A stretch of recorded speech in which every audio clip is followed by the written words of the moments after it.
ভবানীপুর গ্রামে রাজু নামে একজন লোক বাস করত। রাজু ছিল সহজ সরল এবং একটু বোকা। গ্রামে একবার খাদ্যের অভাব দেখা দিল।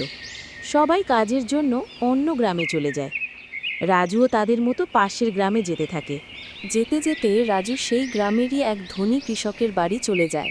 বলছি দাদা, আমি অন্য গ্রাম থেকে এসেছি। আমাদের গ্রামে এখন খুব অভাব চলছে। প্রচণ্ড রোদের কারণে এবার ফসল হয়নি।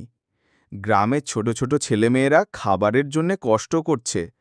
যদি আপনি আমাকে একটা কাজ দিতেন তাহলে উপকার হতো। আমার কাছে যে কাজ আছে, তুমি কি তা করতে পারবে? আপনি আমাকে যে কাজই দেন না কেন, আমি সেটা খুব সুন্দর ও সততার সাথে করব। শুনো, তাহলে আমার কাছে 2টো গরু ও অনেক ফসলের জমি আছে। তোমাকে গরুর দেখাশোনা এবং ফসল চাষ করতে হবে। এর জন্য মাসে পাবে 200 টাকা আর 2 বেলার খাবার। রমেশের কথা শুনে রাজু মনে মনে ভাবতে লাগে, এ তো অনেক কাজ। তারপরও সে রাজি হয়ে যায়। দাদা, আমি এখানে নতুন, আমার থাকার কোনো ঘর নেই। যদি আপনার গোশালায় আমাকে থাকতে দিতেন। ঠিক আছে, তুমি গোশালায় থাকতে পারো। রাজু গোবর পরিষ্কার করে, গরুকে মাঠে নিয়ে যায়, খেতে গিয়ে ধান বনে। এভাবেই সে তার কাজগুলো সততা ও পরিশ্রমের মাধ্যমে করতে থাকে। একদিন বিকেলবেলা রাজু খেতে কাজ করছিল, তখন রমেশ সেখানে যায় এবং রাজুকে বলে, এবার ভালোই ফলন হয়েছে। তোমার কাজে আমি খুবই খুশি। এখন থেকে তোমাকে মাসে 400 টাকা করে দিলাম। এক কাজ করো, কালকে এই সবজিগুলো হাটে বিক্রি করে দিয়ে এসো। আচ্ছা দাদাবাবু, আপনি একদম চিন্তা করবেন না। আমি কাল সকালেই সবজি নিয়ে হাটে চলে যাব। কিছুদিন পর রাজু রমেশের বাড়িতে কাজ করে অনেক টাকা জমিয়ে ফেলে এবং একটি বাড়ি বানিয়ে নেয়। একদিন রমেশ রাজুর বাড়ি এলে রাজু তাকে বলে, দাদাবাবু, আমি সারাদিন আপনার বাসায় কাজ করি। বাড়িটা ফাঁকা থাকে। কিছু টাকা আছে ঘরে, কখন যে চুরি হয়ে যায় তাই নিয়ে দুশ্চিন্তায় আছি। তুমি বরং এক কাজ করতে পারো, আমাদের গ্রামের যে জমিদার মশাই, ওনার কাছে তোমার টাকাগুলো জমা রাখতে পারো। জমিদার মশাই খুব ভালো মানুষ এবং সৎ ব্যক্তি। গ্রামের অনেক মানুষ তার কাছে টাকা পয়সা জমা রাখেন। পরের দিন রাজু তার টাকা নিয়ে গ্রামের জমিদারের কাছে জমা রাখতে যায়। জমিদার মশাই, আমাকে রমেশ দাগা আপনার কাছে আসতে বলেছে। শুনেছি আপনি নাকি টাকা জমা রাখেন। এখানে 7,000 টাকা আছে, আপনি গুনে নিতে পারেন। আমার বাড়ি ফাঁকা থাকে, তাই আপনার কাছে রাখতে এসেছি। গুনে নেয়ার প্রয়োজন নেই।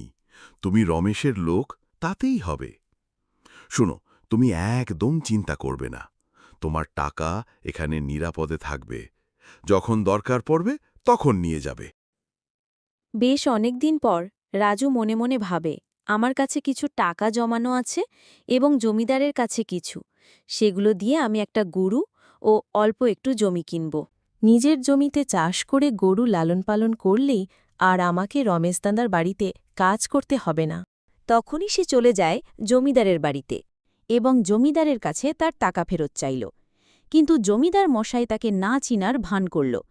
এটা দেখে রাজু খুব অবাক হয়ে পড়ল। জমিদার সাহেব, আমি রাজু।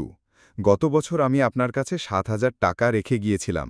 রাজুর কথা শুনে জমিদার খুব রেগে যায় এবং তার বাড়িতে কাজ করে লোকেদের ডেকে রাজুকে ভীষণ মারধর করে বাড়ি থেকে বের করে দেয়। পরে দুদিন রাজু কাজে না গেলে রমেশ তাকে দেখতে আসে। তখন রাজু বিছানায় শুয়ে শরীরে আঘাতের ব্যথায় কাতরাচ্ছিল। এটা দেখে রাজু তাকে জিজ্ঞেস করে, কি ব্যাপার রাজু, কি হয়েছে তোমার? তুমি 2 দিন হলো কাজে যাওনি, তাই খোঁজ নিতে আসলাম। দাদাবাবু, আপনি আবার আসতে গেলেন কেন? কাউকে দিয়ে খবর দিলে তো আমি চলে যেতাম। রাজু তখন রমেশকে সব কিছু বলে।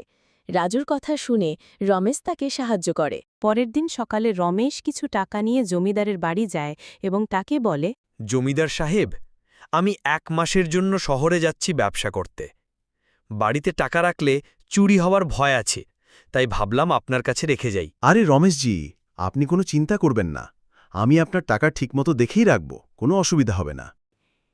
ঠিক সেই সময় রাজু সেখানে চলে আসে আর রমেশকে বলতে থাকে, দাদাবাবু, আপনি এই জমিদার সাহেবের কাছে টাকা রেখে যাবেন না। উনি আমার টাকা নিয়ে আর ফেরত দেয়নি। গত বছর আমি ওনার কাছে 7,000 টাকা জমা রেখে গিয়েছিলাম। সেদিন সেই টাকা নিতে আসলে জমিদার সাহেব আমাকে লোক দিয়ে মারধর করে। আমার ভুল হয়ে গিয়েছে রাজু। আমি তোমার সব টাকা ফেরত দিয়ে দেব। আর তোমাকে যারা মেরেছে আমি তাদের সবাইকে চাকরি থেকে বের করে দেব। এখন তুমি আসো। তারপর রাজু সেখান থেকে চলে যায়। ঠিক সেই সময় রমেশের কাছে কাজ করে একটা লোক সেখানে আসে আর বলে, দাদা, আপনাকে আর শহরে যেতে হবে না। আপনি যাদের সাথে ব্যবসা করবেন তারাই আসছে আমাদের গ্রামে। তখন রমেশ সেখান থেকে চলে যায়, আর জমিদার মনে মনে বলতে লাগে, ২,০০০ টাকার জন্য ৭,০০০ টাকাও হারালাম। অনেক ধন্যবাদ দাদা, আপনি না থাকলে আমার টাকাগুলো ফিরে পেতাম না।